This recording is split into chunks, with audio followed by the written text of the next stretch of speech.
ഉഴവൂർ പഞ്ചായത്ത് മാർക്കറ്റിലെ മാലിന്യം ജനവാസ കേന്ദ്രത്തിലെ പാറമടയിൽ നിക്ഷേപിച്ചത് വ്യാപകമായ പ്രതിഷേധത്തിനിടയാക്കി. വ്യാഴാഴ്ച രാവിലെ 10:30യോടെയാണ് ഉഴവൂർ കരുന്നച്ചി റോഡിൽ ചേറ്റുകുളം ഭാഗത്ത് ജനവാസ കേന്ദ്രത്തിലെ പാറമടയിൽ ഉഴവൂർ പഞ്ചായത്ത് മാർക്കറ്റിലെ ടൺ കണക്കിന് മാലിന്യം കൊണ്ട് നിക്ഷേപിച്ചത്. ചേറ്റുകുളം കുടിവെള്ള പദ്ധതി, കാർത്താമടം കുടിവെള്ള പദ്ധതി എന്നിവയിലേക്ക് ജലമെത്തിക്കുന്ന വലിയ കുളങ്ങൾക്ക് സമീപത്തോടുകൂടി ഒഴുകുന്ന ചേറ്റുകുളം അട്ടക്കനാൽ തോടിന്റെ സമീപത്തായിട്ടായിരുന്നു മാലിന്യ നിക്ഷേപം. പാറമട സ്ഥിതി ചെയ്യുന്ന സ്ഥലത്തിന്റെ ഉടമസ്ഥന്റെ അനുമതിയോടെയാണ് ഈ പ്രദേശത്ത് മാലിന്യ നിക്ഷേപം നടത്തിയത് ഗ്രാമപഞ്ചായത്ത് അധികൃതർ വ്യക്തമാക്കുന്നുണ്ട്.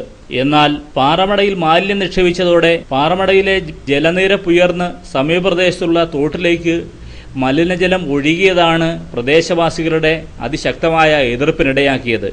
ഇതിനെ തുടർന്ന് സംഘടിച്ചെത്തിയ ജനങ്ങൾ മാലിന്യ നിക്ഷേപം തടയുകയായിരുന്നു.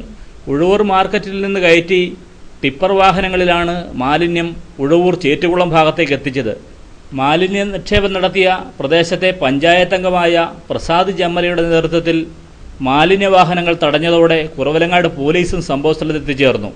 തുടർന്ന് സംഭവസ്ഥലത്ത് എത്തിച്ചേർന്ന ഉഴവൂർ ഗ്രാമപഞ്ചായത്ത് പ്രസിഡന്റ് PL എബ്രാഹിമിന്റെ നേതൃത്വത്തിൽ പാറമടയിൽ നിക്ഷേപിച്ച മാലിന്യം തിരികെ കയറ്റിക്കൊണ്ടുപോകാമെന്ന് ഉറപ്പു നൽകിയതിനെ തുടർന്നാണ് ജനങ്ങൾ പ്രതിഷേധം അവസാനിപ്പിച്ചത്.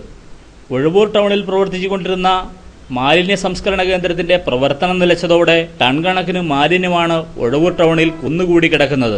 ഇതിനെ തുടർന്ന് വ്യാപകമായ പരാതി ഉണ്ടായതിനെ തുടർന്ന് ജില്ലാ മെഡിക്കൽ ഓഫീസറുടെ നിർദ്ദേശപ്രകാരമാണ് ഉഴവൂർ ടൗണിലെ മാലിന്യം നീക്കം ചെയ്യുന്നതിനും പഞ്ചായത്ത് മാർക്കറ്റിലെ മാലിന്യം നീക്കം ചെയ്യുന്നതിനും ഗ്രാമപഞ്ചായത്ത് തീരുമാനിച്ചതെന്നും ഇതനുസരിച്ച് പാറമട ഉടമയുടെ അനുമതിയോടെയാണ് മാലിന്യ നീക്കം നടത്തിയതെന്നും ഗ്രാമപഞ്ചായത്ത് പ്രസിഡന്റ് PL എബ്രാഹിം സിറ്റി ന്യൂസിനോട് പറഞ്ഞു.